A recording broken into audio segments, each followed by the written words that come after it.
welcome back to an amazing episode of the Tech Scene podcast. Something special, so a bit of a disclaimer. Turtlewig is adding people to its team right now, and if you're interested, we're going to talk about it at the very end of the episode. So tune in to know more about the startup, and we'll talk about it then.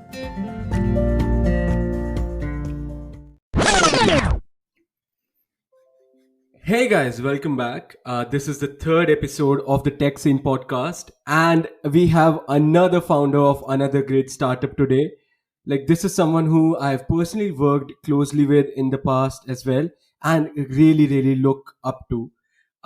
Today, I have with me Gautam Padiyar, who's one of the co-founders of Turtlewig, also one of the co-founders of 23ML, which they pivoted from earlier this year, and they're just doing some amazing work. I'm so looking forward to this. So welcome to the podcast, Gautam. Do you want to give a short introduction of who you are? Thanks for this, Anand. Thanks for inviting me to this podcast. It's great that you started this and something I would have wanted to do back in third year of college as well. And thanks for the intro. Just to add a little bit more, I am from the same college as Anand, graduated in 2020. For the first few months, I had taken up a job as a product manager and then decided to go full time into something of my own. Yeah, that's about it. That's about it about me. I'd say that's a bit humble, won't you? I'd say there's so much more, which I get it. We will get into a lot of it into the podcast, but there's so much more to what you just said, your journey. Because I've been with you, I've been we're in the same college, and I've followed you around since we were in third year, and I've just seen how much you've been doing and been a part of since then. So coming to what is going on currently, Turtlewig. First of all, I really have to like commend you so the whole team so much on the video. It Yeah. was an amazing video. I couldn't have imagined how anybody would have improved upon it. How did that come up? So yeah, we have like a team full of rock stars, including like our motion graphics guy, right? And it's a tool for designers that we're building, and we focus on design everywhere, right? Including the video. It's actually like this strategy that a few companies have also employed before. It's that see, like when someone, I mean, when you're trying to sell something to someone, right, or you're trying to just pitch your company or whatever, um, I mean, think of what's happening in the in the audience's minds, right? Like they're always thinking, um, like what's wrong about this, or why is it not right for me or whatever, right? So this, I mean, the video we put out basically just addressed that why you should not use. Yeah, basically what you guys said. If you like quality, do not use Turtlewig. The whole website, the whole service, everybody I've talked to, even my school friends and stuff, they're mesmerized with the design of it, and you can completely see where the people are coming from a design point of view. Yeah, I think that that's sort of intentional, right?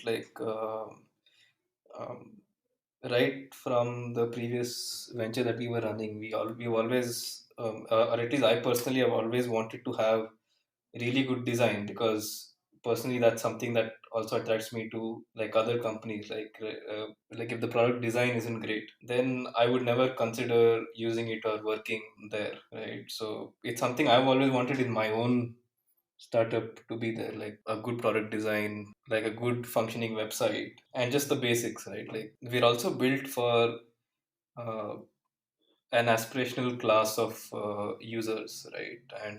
And to communicate that, I mean, the best example would probably be Cred, right? If you heard of Cred and their design, but obviously we're not at that level yet.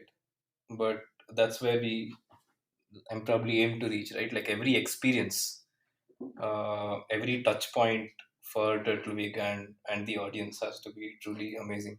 Right. And Um, that takes me to because I know I've seen the website, I've looked at the video and the beta and stuff, but that brings me to what this thing is, what the audience is looking at, what the people are looking at, and I just want to hear it from you. So what is Turtlewig, and how did the name come up? Because the name is another very interesting part of it. so I'll answer the name thing first. All right.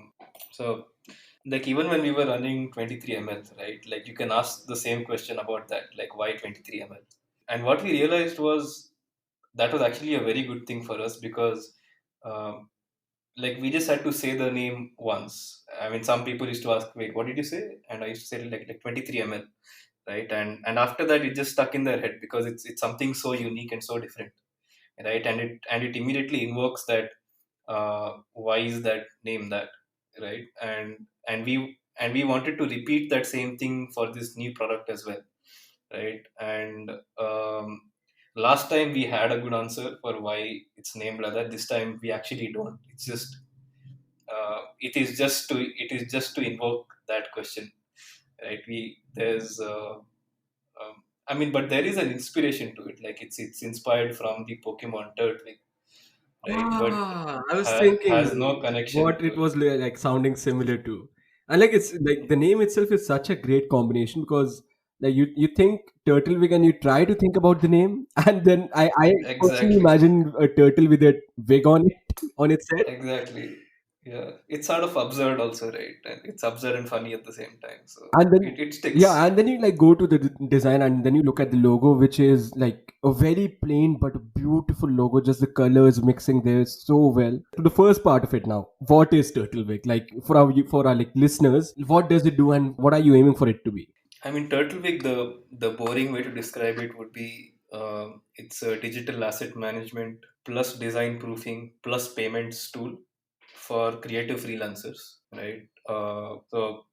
What happens a lot of times with freelance work, right, is that there's a huge trust gap between the freelancer and the client because these are one-time sort of transactions and services that happen, right? Mhm. Like the freelancer doesn't know the client doesn't know the freelancer. Right.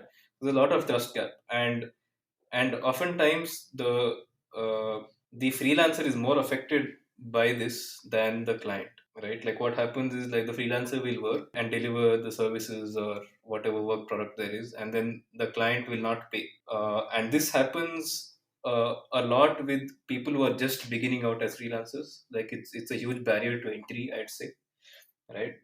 So we wanted to solve that problem, and the best way to solve that problem was to build a solution which allowed freelancers to host and share all their work for a particular contract or whatever, and then the client can come and see the work, comment on it, review it, be happy with what's been delivered, and then but not actually have complete access to it till the payment is through, right? Mhm. So you're So watermarking the it. I saw freelance, that. yeah, so watermark is just one option, but we also allow you to disable downloads to the client and then like get paid right here. We even support like international payments. Say it's an Indian freelancer working with a US client. What you would do without so without something like a Turtlewick would be to use PayPal, which takes 9 to 10% as transaction fees, right? Or you have to go to your bank branch physically, sign a couple of forms, wait for their approval, stand in line, right, and then get the money into your account. It's a huge pain in the ass what the Indian government has done with that. But using Turtlewig, the client can pay using their Visa or Mastercard, and you get the money pretty much immediately. We'll convert it into Indian rupees and transfer it to your bank account. So it's like a 10x sort of improvement there. Right, right, right. And like how did you guys like come to this idea? What was the story behind the conception of Turtlewick? And like the people behind it as well, since you have such an amazing and consistent team. What happened during our previous venture was, see, like every startup, right, in the beginning, especially B2B sort of startups, uh, they have the characteristics of a services company, right? Like you land one client, do what they want you to do. I mean, obviously, like before you actually do the work, you'll sort of know that this can be productized as well later, right? So that's the sort of start we had last time, where it was sort of like a services business for the first few events that we did. We were building event software, right? And so we were essentially a team of freelancers, right? And what happened was every once in a while that the payment didn't come through, we had to follow. Like I personally had to follow up for months and months, uh, right? And we had done everything possible to make sure that the software was running. Um, one day before the event starts. Even if we get an order like 2 weeks before the event, we'll work day and night and make sure it happens. And then if you don't get paid after that, right? Like their business is time critical, but um, our payments were not really um, handled in that way, right? So that's the sort of thing we wanted to solve. So we thought, okay, like which industry can we, like which sort of freelancers can we actually build this for? Like, would the solution work for? And then we landed up with the design industry, right? Like graphic designers, video, photo, branding, motion graphics. So with 23 ml in mind, you have the exact same team, right? Pretty much, like the core team is exactly the The same. founders are exactly the Um, same. mm, Actually, we had three co-founders during during 23ml. Um, then when this pandemic and all started, when we decided to pivot, one guy left us. But then we had picked up like a few more really talented guys, and then those three became co-founders.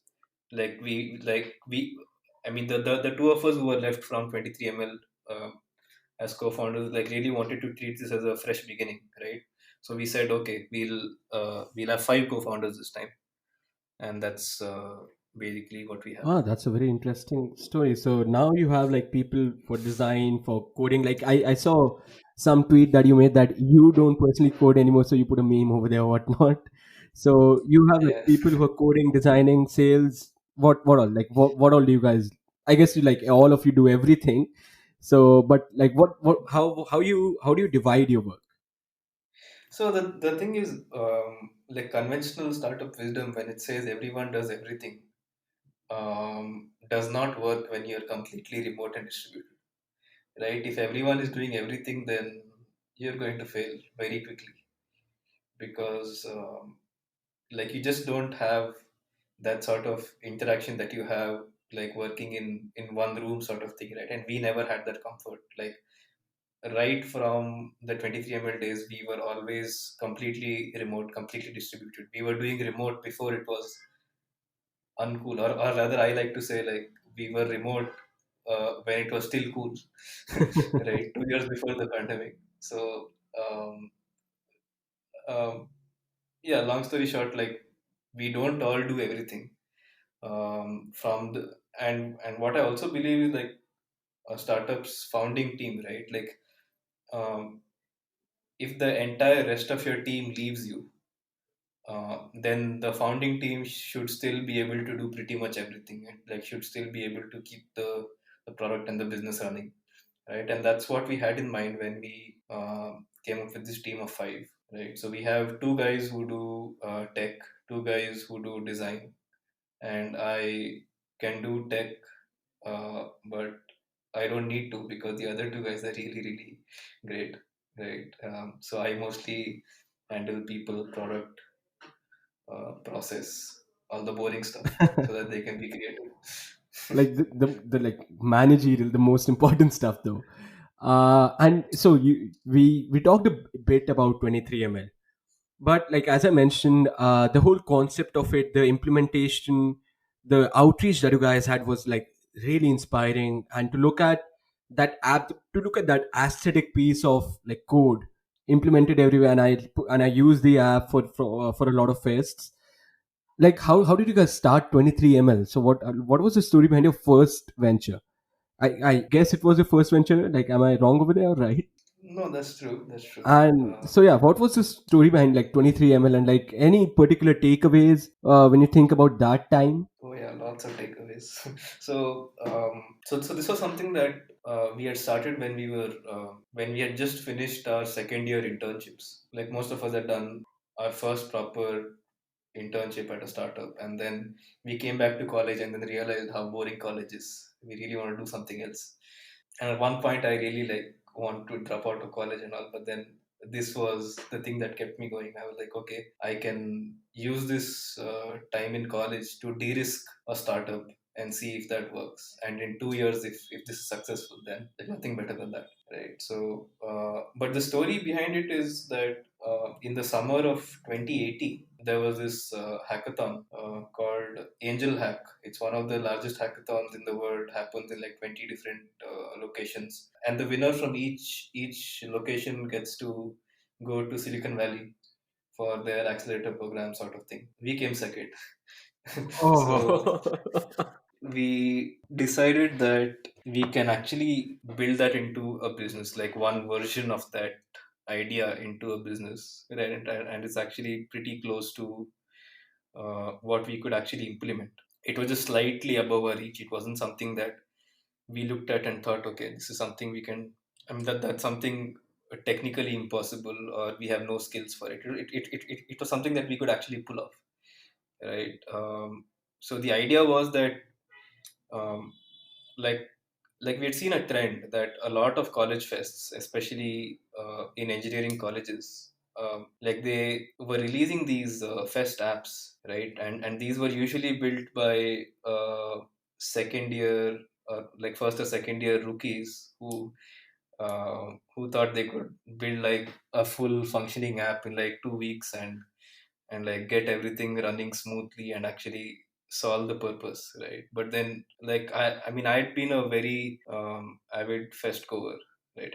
I've if I count, I can count maybe like 10, 15 fests that I've been to, right? And there was like a pattern that, I mean, almost every fest had an app, but almost none of them worked. So we thought if we could actually spend some time on it, perfect it, then like we can go sell it to every fest that happens, even the ones that don't have engineers as students are running it, right? And that's basically what we did. We went to IIT Guwahati, NIT Surathkal, Ahmedabad University, among a few more. Right, right. And I think it was the Go IT Guwahati app that I downloaded.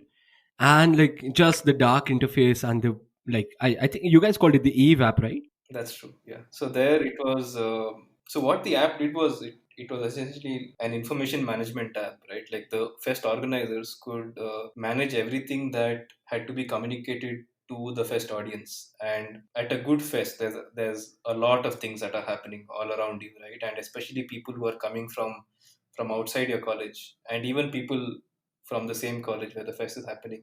Like they'd want to have one place to know about everything that's happening and be on top of everything, not miss the things that they really want to experience, right? Even our college had, I mean, on the day of the fest, we used to get like 100 different emails. That was like extremely annoying. So we were like a solution for that. Right. And any like particular things that happened, like particular things that you had to manage while you were working with 23 ml, that seemed like a life learning and like lessons in that way, in which you would like use later on. Yeah, the idea when we started was we wouldn't take it um, too seriously, right? I mean, we did work very hard for it, but we always knew that this was probably not an idea that could uh, make us millionaires or something, right? It was more of a learning opportunity and doing something that we could see the effects of right in front of us since you were still in college. So, like personally, like I was mostly a tech guy before starting that, and very soon I could not code at all. And when I mean I could not code, like even if I wanted to, I just didn't have the skills because I had picked up so much else that I had forgotten all about coding. So that's probably one of the biggest learning. Like I learned sales, business development. And like what happened earlier this year, like obviously like we know what happened in the world, but like what went behind the scenes with you guys when you like saw this whole pandemic and like things changed. Yeah, so I mean, when I said that we weren't taking it too seriously, right, in the beginning, that was obviously, I mean, the idea was that we would figure stuff out by the time we're about to graduate, and then eventually figure out a way to make this into something really worth pursuing full time also. And we were very close to that in January. We had figured out a monetization model that might have actually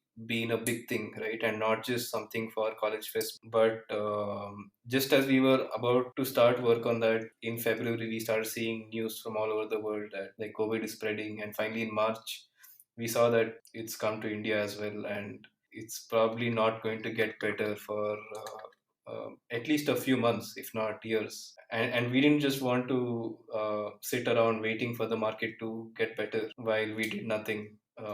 and no one used our product, right? So we thought, okay, we have a really good team here. We still have a little bit of time, and everyone's just sitting at home. Why not give something else a shot? So we quickly just shut that down. I wrote a couple of articles on my experience, and yeah, it was a fairly positive experience actually. Because if we had not shut that down, then I don't know where we would be right now. Now you mentioned that you guys like possibly weren't taking that too seriously. There's obviously an aesthetic connection, and it's a very similar team. Anything that you're doing particularly different with Yeah, Turtlewig? lots of things. Now there's actually, I mean, now that everyone from the original founding team has graduated, right? Like, it's very different. Like being in college and being out of college is actually very different. You have a lot of, I wouldn't say responsibilities, but go somewhere with your life, right? Like you can't just say you're working on something which you're like you yourself are not sure of. So this time we've taken a lot more disciplined approach to what we built, right? We made a bunch of mistakes during 23ml. We fixed a lot of those when it comes to how we build the product, how we sell the product, how we plan stuff out, right? How we even operate. I mean, in 23ml we had like a lot of sprints and then gaps of silence and then sprints and then gaps of silence. Here it's been like a very smooth machine that's been chugging along for the last 6 7 months. Ah, that's like, so you're using like agile and all of those cool terms that we learn about in college. No, no, no, no, no. We've not become uncles yet, but yeah.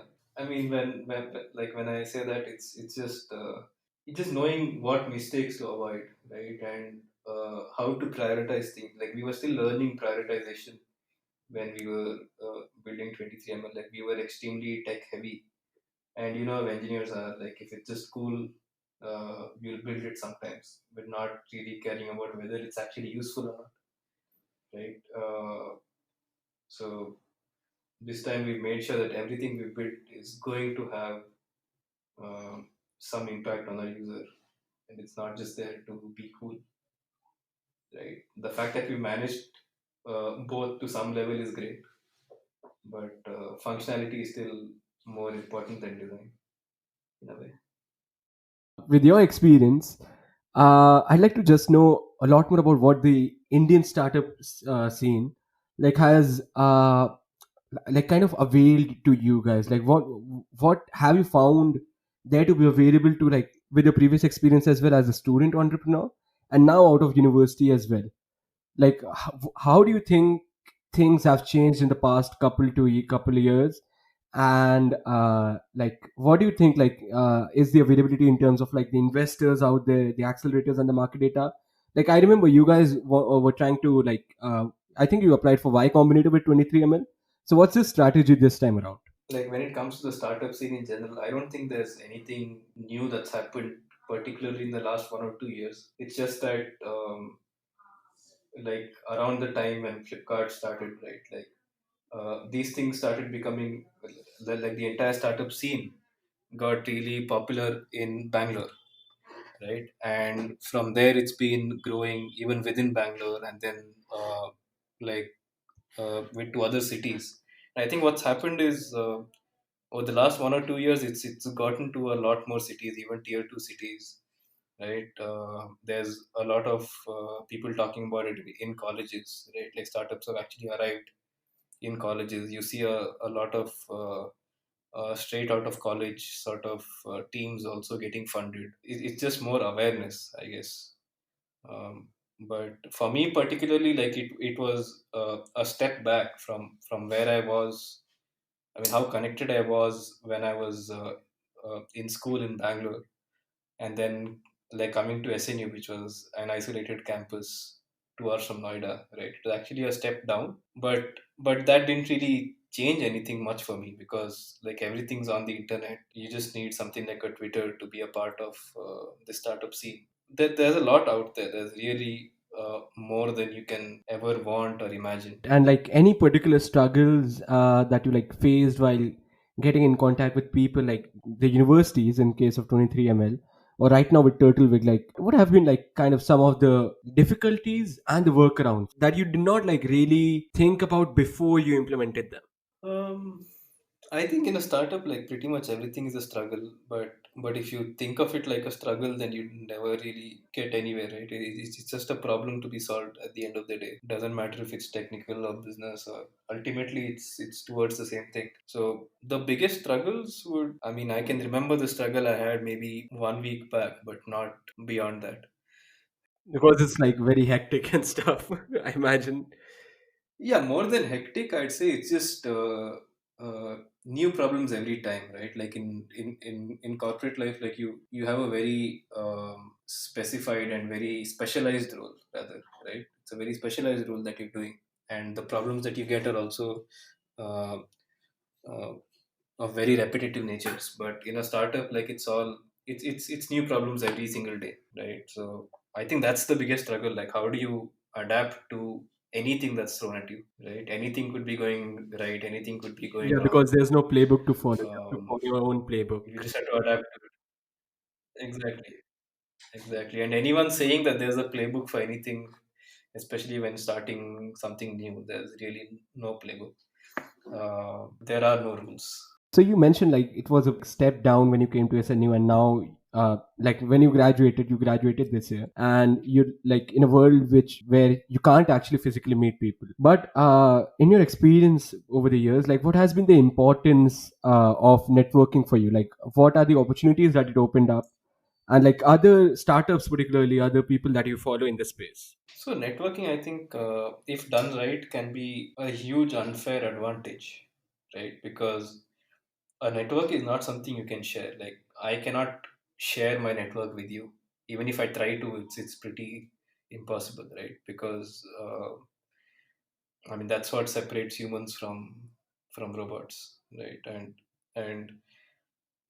if you can do networking right, and there are ways to do it right and there are ways to do it wrong, you'll see the benefits of it. In fact, like for me, what's happened is over time it seemed like everything seemed like a very small world. Like I can find like connections to someone through someone I already know, right? And yeah, that, I mean, like everyone should network if they want to grow in their like careers Yeah, quickly. from like everything that I have like accumulated, it does seem to be a very like I don't know if unfair is the right word, but a very like something that you can't like overcome without actually doing networking itself.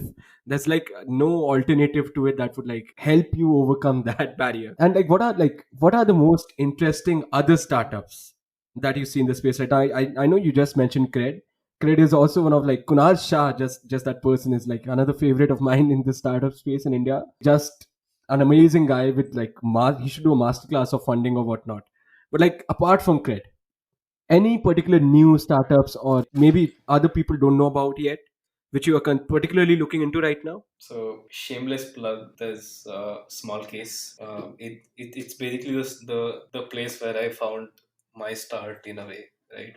Like when it comes to networking and all that, right? That's I mean, I had a decent network in Bangalore before small case, but after small case, like it's grown 5x easily, and that's because of two things. That's because everyone I want to network with, right, already know about small case, already use it, and already love it, right? And that was just as true 2 years back when they were just 2 years old to now, where the masses also use it. It allows you to invest in a basket of stocks instead of the traditional alternatives are either you invest directly in stocks or you invest in mutual funds, right? There's nothing in between. But the advice that everyone gives you is invest, like diversify, right? But if you don't have knowledge about stocks, how do I really diversify? So that's where they come in. They have a bunch of these collections of stocks which you can invest in directly, and you have full control over them, unlike a mutual fund.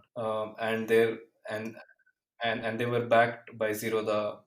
They were in fact started out of Zerodha's office. They've been invested in by Sequoia, Bloom. And yeah, that's like the next thing which I know that you do follow a bit at least. I think you tweeted about it at least. How do you find that whole part to be like a business which was like conventionally so personally done broking, and now they've completely done that? And do you like Zerodha more or do you like Cred more? Um, I'd still say Zerodha because it's built on values that are similar to what we are following in a way. Like Cred is just, Hmm. I mean, Cred is like a second time founder raising some 30-40 million in the first go, and then with burning that money to gain users, right? Like they're doing well, obviously, but they're not for everyone, right? Hmm. Uh, and the Zerodha story is amazing. Like they're legends for having pulled off what they have, becoming the largest broker in India, and like you have to understand, I'm building something like a Zerodha, which is like a B2C distribution where you have to acquire users one by one by one, get to millions, right? And doing that bootstrapped, that's amazing, man. That's something else. Like I do completely see the parallel, and there's like a couple other companies in this space, because I know that you're also like very interested in fintech. You used to head like the finance society on campus, so I do like follow you from over there as well. And like ERP Next Zero has also been doing so great work. So they're actually acquiring companies right now. So they like focusing on the future, investing in the future. What's the future for Turtlewig? Like, where are you like trying to be? What's the aim for Turtlewig as of right now? So I think it's always quite hard to see what like the long-term future of an early stage startup might be, right? But we do have a mission, right? Like we've sort of figured out what our mission is, and um, that's basically that the existing marketplaces, right? Like they are heavily exploitive to the freelancer. Like they're all built to be used by the clients more than the freelancer. Like it solves the client side problems more than the freelancer side of things. What we want to do is become like the Shopify of freelancing, where you get an independent stack of tools that you can use without having to pay hefty commissions to anyone else. You find your own clients, you service them however you want, and we'll give you the tools to do so without like rent seeking, which a lot of these marketplaces have resorted to. On a more short term basis, hopefully I'll be able to announce like a couple of huge partnerships for Turtlewig, which will take us to the next level, right? I mean that is when the journey actually starts. Oh, now you're like getting the cat excited. Now you're like letting a bit out of the box over there. That's very exciting. What particularly excites you? Like not with regards to what you're doing right now, but maybe with regards to in the country or with the next billion users, as we say, that are going to come. Like what's the most exciting part of the current reality right now for you? uh, hmm. This is tough because my answer would have been extremely different if you were doing this this time last year, right? But with COVID, I really don't know, man. Like we still don't know what the impact has been on the economy, especially in India. Like um, no one's really been able to find out what the other side of the country is doing, right? Like what are the next billion users doing these days, right? Like sitting at home. Um, so I mean, there is scope for it, but there are huge changes needed in infra, in policy, in everything to um, I mean get something good out of the next billion users. Otherwise, it's just going to be a large section of the population which is fairly unproductive, right? The huge changes required, and hopefully there are lots of new companies that can make that happen through technology. But it's tough, man. Like India is so diverse, it's very hard to build a product for anyone outside the top 20 million, right? And most of the products you come across, if you're listening to this podcast, are the ones that are built for the top 20 million uh, in India. So I don't know, man. Like that's something that's extremely complex to answer. But like, do you see people maybe a bit less privileged, which are going to become more technologically advanced? like trying to be more aspirational than we have people seen people be before, and like then maybe finding out about these platforms and doing stuff globally. Definitely, India is. I mean, there's no denying that uh, we're extremely aspirational. Like I have an interesting story to share about this year. Right, it's I think maybe 1 week before we all had to leave campus back in March. Yeah, back in March. So I was ordering food late night from the nearby dhaba, and it was really cold at night. Okay, yeah, then it's probably February. Yeah, it was really cold at night, and I was waiting near the gate, and there was that security post, right? Like the delivery guy was really late, and then the security guy asked me to come inside his post because he has like a heater there, and then we were chatting for like half an hour, and that day I really got to know like what his life is like, right? And everyone is extremely aspirational, but if you don't have enough opportunities, if you don't create enough opportunities, right, it's hard. And to create an opportunity for someone who has not had the education or the upskilling that we are used to seeing, right? It's a tough problem. It's a tough problem to employ a billion people. Yeah, it'll happen slowly. Yeah, like we can only hope the future brings a lot more people like who can actually make this happen. But like it's been such an amazing talk, and because like this is stuff that I've always like wanted to talk to you about. uh any particular things like which come spring to your mind right now about Turtlewig, or like about general, that you want to like convey to student entrepreneurs? I think more people should try to be student entrepreneurs because the biggest problem with entrepreneurship is risk. And when you're in college, you have almost zero risk, right? So you can do whatever you want, and you're the freest, right? So use that time well, and yeah, don't take a lot of advice. Like don't take advice from someone like me. That's like find your own path, right? Like yeah, know when to take advice, when not to take advice. Especially as an entrepreneur, like you need to know when to not take advice, even if you asked for it, and even if you get it, you still have to be able to filter it out sometimes. So it's sort of like an oxymoron. Yeah, that's exactly like what we just talked about, like making a new path at every turn. So yeah, this was so enlightening and such an interesting talk. And thank you for being on the podcast. Thank you for accepting my invitation. Like I'm honestly, I've been so lucky lately that people are like opening my emails and opening my messages. This does not, like, I'm not used to this. So thank you so much for coming in, and thank you for having this wonderful chat. And like I hope to talk to you really soon again. And that was the end of the episode. So, as we talked about at the very beginning, if you are interested in joining these amazing people on the journey, send an email right now to Gautam@turtlewig.com.